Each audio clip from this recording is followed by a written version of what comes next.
是我们工作室小伙伴家里长辈的手机。不知道屏幕前各位小伙伴们的父母或者是爷爷奶奶的手机是不是也满屏弹窗呢？毕竟我已经在 B 站上面看到过太多吐槽长辈手机满屏流氓软件的视频了。那么有没有一台这样子的手机可以避免流氓软件安装，适合中老年人日常使用，最好还不那么贵的呢？毕竟就算是可以给长辈们买顶配的旗舰机，但是他们知道了价格，可能惊喜就会变成惊吓了。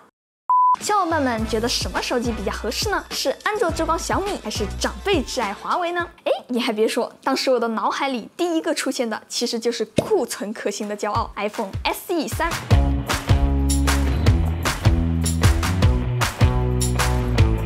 可能有小伙伴会说，哎，你买个苹果手机给老人家用，怎么用得明白吗？再说都2022年了，就给长辈用这种电子垃圾？哎，对我们来说可能就是电子垃圾，但是对长辈来说可就不一定了。接下来我就跟大家来说一说为什么会选择给长辈买 SE 3，顺便最后也会跟大家说说已经买了安卓手机的小伙伴，怎么样给长辈设置手机，能让他们的使用体验更好。提到老人机，不知道大家第一时间会想到什么？文字够大，声音够响。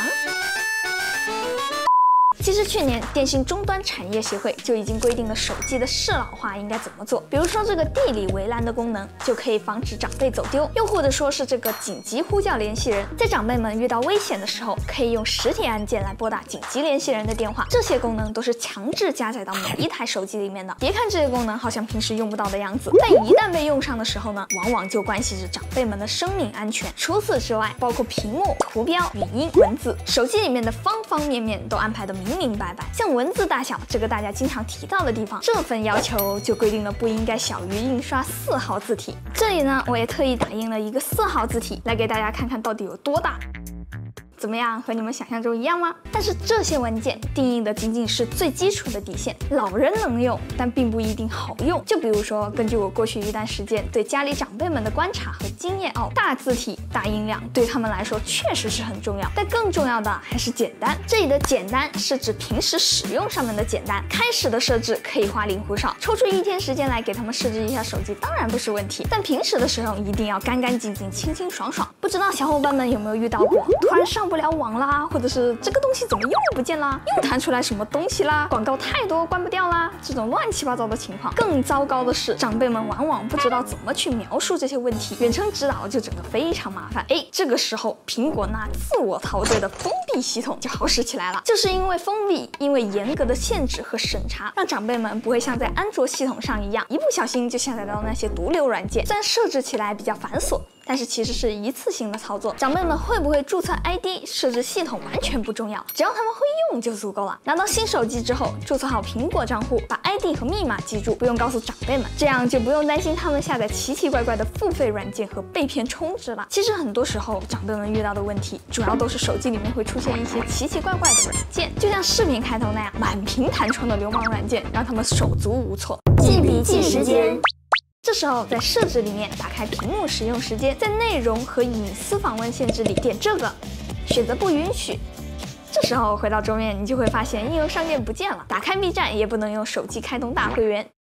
这就很大程度避免长辈点错、不小心付款，或者是被骗充值的问题。当然，小伙伴们也可以在账户里面找到媒体与购买项目，把购买时始终需要密码和免费下载项目需要密码给选上。这样，在长辈们确实需要下载软件的时候，也可以找你们要密码来下载。我以前还会经常遇到长辈突然跑过来问：“哎，怎么我的手机突然间连不上网了？”结果我拿来一看，好家伙，蜂窝数据都被关掉了。这种时候，只要在刚才的屏幕使用时间、访问限制里找到这个无限数据修改，选上不允许，这样蜂窝数据就会保持当前的状态，无法修改。现在我们就不用担心长辈不小心关掉自己的蜂窝数据了。接着在设置辅助功能显示与文字大小里面打开粗体文本，降低透明度，然后在更大字体里把字体大小调整到长辈们能看清的程度。如果觉得不够大，还可以把更大的辅助功能字体打开，让字体比大更大，然后在显示与亮度视图里面把这个放大选上。让我们来看看效果所有苹果自家的软件字体也都超级加倍了。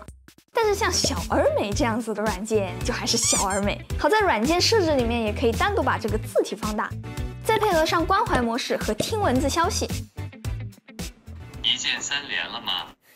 现在比较主流的软件，比如支付宝这些，其实都有关怀模式了。替长辈们下载完他们常用的 app 以后，我们就可以在设置里面把绝大部分 app 的消息通知给关掉，只要留下像电话、短信、微信、支付宝这些重要的软件通知就可以啦。最后再通过快捷指令把我们的电话号码设置为一键拨号，放在主屏幕上面。打开快捷指令，然后在这里选择新建，点击添加操作，再添加一个联系人，再把这个指令添加到主屏幕，把它改成我的名字。这个图标呢，也可以改成我的照片。我们来出去看一下这个效果，就在这里啦。我们点开来试一下哦，它就直接呼叫我了。还有一个设置是平时大家经常忽略的，但我觉得是很重要的功能，那就是紧急呼救。在设置里面打开这个 SOS 紧急联络，最好是把这2个选项都打开，然后在健康里面填一下信息。我建议是能写多详细就写多详细，然后再把自己添加成紧急联系人。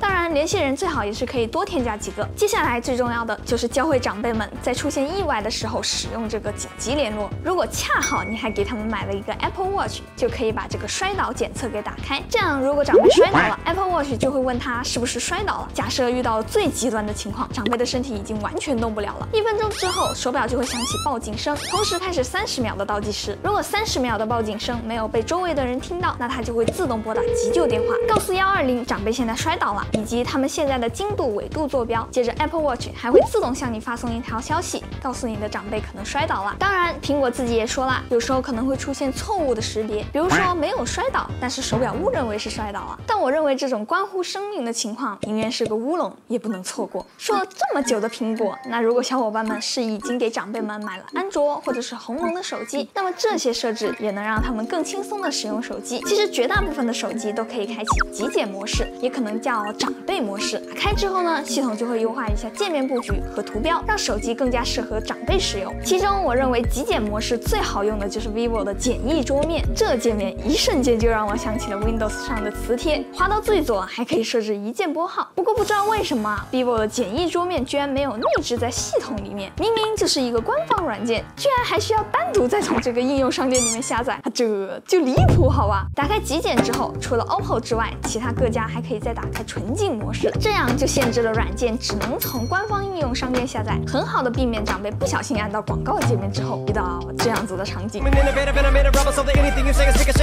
最后，如果实在是遇到长辈自己难以解决的问题，你也可以通过手机上自带的共享屏幕，或者是远程协助来帮他们解决。不过，这就需要双方恰好都是同品牌的手机啦。你想用官方软件让 OPPO 来控制 vivo 的手机是不可以的哟。那么回到最开头的那个问题，为什么我要选择一款极权著名的电子垃圾作为长辈使用的手机呢？首先，一个很重要的原因就是我的长辈并不依赖哪一个系统，他们并没有点满使用米 UI 或者是鸿蒙的技能点，所以换手机对他们来说不会有很大的困扰。如果你们的长辈平时使用某一种系统不会遇到什么问题，那当然是继续用下去最好了。其次，苹果一直被人吐槽的就是它的限制特别多，但就是因为它限制足够多，选择足够少，系统足够封闭，对于绝大部分的长辈来说才是最合适的。他们不需要那些花里胡哨的功能和选择。最关键的一点是 iPhone SE 是目前为数不多的性能还不错，还有实体按键的手机。全面屏手势我们当然可以用得很方便，但是对于年纪稍大一点的长辈来说，那就是一个难以跨越的学习门槛。当然，我也知道没有什么手机是绝对完美的，就算是我心目中最适合长辈的 SE3，也有很多缺点，比如至今也没有上线统一的简易模式，比如